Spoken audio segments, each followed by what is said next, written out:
Hello दोस्तों, स्वागत है आपका इस वीडियो में। इस वीडियो में अगेन एक इम्पॉर्टेंट लैंडमार्क जजमेंट के बारे में मैं डिस्कस करूंगा सुप्रीम कोर्ट की, जहां पर सुप्रीम कोर्ट ने गाइडलाइंस इशू की हैं, प्रॉपर पैरामीटर्स बताए हैं हाई कोर्ट्स को कि कब आपको किन कंडीशंस पे बेल देनी चाहिए और किन कंडीशंस पे बेल जो है नहीं देनी चाहिए। क्योंकि सुप्रीम कोर्ट ने बहुत सारे केसेस में देखा कि बहुत ही आर्बिट्रेरी तरीक़ों से जो बेल दी गई है या बेल नहीं दी गई है हाई कोर्ट्स ने, तो उनको एक सेट पैरामीटर देने के लिए, गाइडलाइंस देने के लिए सुप्रीम कोर्ट ने इस जजमेंट में अपने पैरामीटर्स सेट किए कि हाई कोर्ट्स को बताया कि इन पैरामीटर्स पे आप देखिए कि जजमेंट के अकॉर्डिंग, अगर वो पैरामीटर के अकॉर्डिंग है तो आप बेल दीजिए, नहीं है तो मत दीजिए।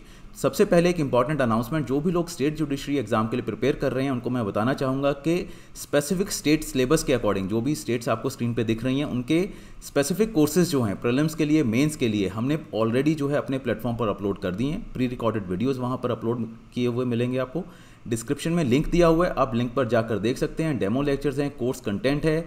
अगर आपको कोर्स अच्छा लगे, कंटेंट अच्छा लगे, डेमो लेक्चर्स अच्छे लगें, तो आप बहुत रीजनेबल फ़ी पे कर कर उसको एनरोल कर सकते हैं। जैसे कि अभी हरियाणा जुडिशरी का एग्जाम होने वाला है अक्टूबर या नवंबर में, साथ ही साथ राजस्थान की भी नोटिफिकेशन आ चुकी है, उनका भी अक्टूबर नवंबर में हो सकता है। तो इनके जो स्टेट स्पेसिफिक सिलेबस हैं, लैंग्वेजेस की टर्म्स में कह लीजिए, या एक्ट्स जो हैं, लोकल एक्ट्स जो हैं या सेंटर के एक्ट्स हैं, उनको सबको बहुत ही अच्छे ढंग से बेयर एक्ट के थ्रू हमने यहाँ पर कवर किया है, जो आपको बहुत ही कम समय में बहुत अच्छा जो है स्कोर आपका लेके आ सकते हैं। आगे बढ़ते हैं। सुप्रीम कोर्ट ने जो अपनी जजमेंट है उसमें पैरामीटर्स जो बताए, वो क्यों बताए? क्योंकि एक इलाहाबाद हाई कोर्ट की एक जजमेंट थी जहां पर किसी पर्सन को बेल दे दी गई थी। तो सुप्रीम कोर्ट ने बोला कि इस पर्सन का पॉसिबिलिटी है कि रिपीटेड ऑफेंस ये कर सकता है अगर उसको बेल पे छोड़ दिया जाए। तो ये तर्क देके सुप्रीम कोर्ट ने उसकी बेल जो है कैंसिल कर दी। और साथ ही साथ सुप्रीम कोर्ट ने बोला कि अब हम जो है गाइडलाइंस इशू कर रहे हैं हाई कोर्ट्स को, उन गाइडलाइंस के अकॉर्डिंग ही फ्यूचर में बेल दी जाएगी या बेल नहीं दी जाएगी। तो क्या है वो गाइडलाइंस? जो बेंच थी वो थी DY चंद्रचूड़ जी, जो कि फ्यूचर में जाके अभी CJI भी बनेंगे, MR शाह जी। इन दो जजेस की जो बेंच है उन्होंने गाइडलाइंस क्या दी? सबसे पहली चीज़ क्या देखी जाएगी कि whether there are prima facie or reasonable grounds to believe that accused has committed offence. सबसे पहले तो देखा जाए कि प्राइमा फेसाई क्या कोई ग्राउंड है जिसमें बिलीव हो सके कि एक्यूज ने वो जो ऑफेंस है वो कमिट किया है या नहीं। क्या लगता है प्राइमा फेसाई FIR को देख के? ग्रेविटी क्या है, नेचर क्या है एक्विजिशन का, क्या ऑफेंस किया है, क्या उसके अगेंस्ट एलिगेशन लगे हैं, किस तरह के नेचर है।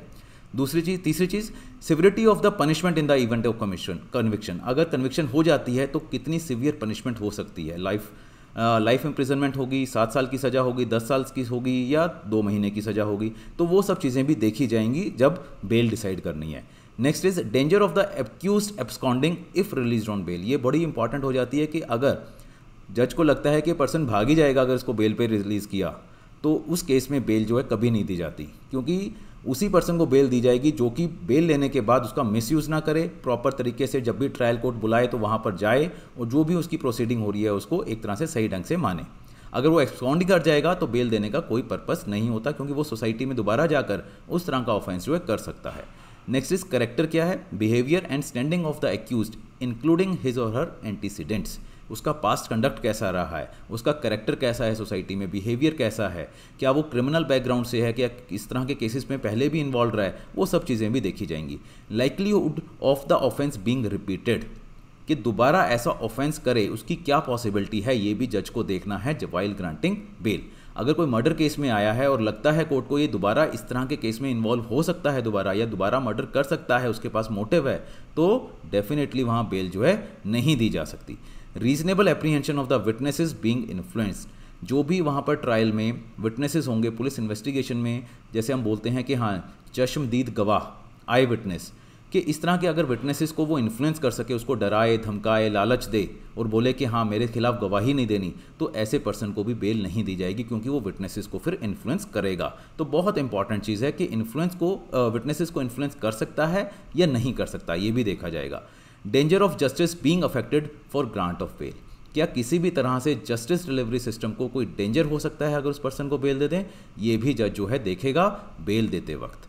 तो ये कुछ पैरामीटर्स हैं जो सुप्रीम कोर्ट ने ले डाउन किए और बताया हाई कोर्ट्स के, इन पैरामीटर्स पे आप देखिए तभी बेल दीजिए।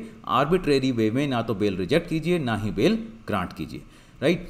तो जो भी लोग इंटरेस्टेड हैं इस तरह के और अपडेट्स के लिए, वो मेरे टेलीग्राम चैनल पे मुझसे जुड़ सकते हैं, लिंक आपके सामने है। और भी कोई आपका कोई फीडबैक है, कोई आप डिस्कस करना चाहते हैं, कमेंट बॉक्स पे जो आपका है यहाँ पर यूट्यूब चैनल पर, आप वहाँ पर डिस्कस कर सकते हैं, बता सकते हैं, हम उसके अकॉर्डिंग आपको और भी वीडियोज़ दे सकते हैं। आपको एक टास्क देना चाहूँगा यहाँ पर, इस जजमेंट का आप पता कीजिए, गूगल पे आप सर्च कीजिए, बड़ी लेटेस्ट जजमेंट है अगस्त 2021 की ही, उसमें आप देखिए कि क्या वहाँ पे टाइटल था और क्या उसका इसकी साइटेशन थी, सो दैट जब आप प्रीलिम्स में इस तरह का क्वेश्चन देखेंगे या मेंस में आपको कहीं साइट करना होगा तो आपको याद भी रहेगा, right. Thank you very much and all the best for your exam.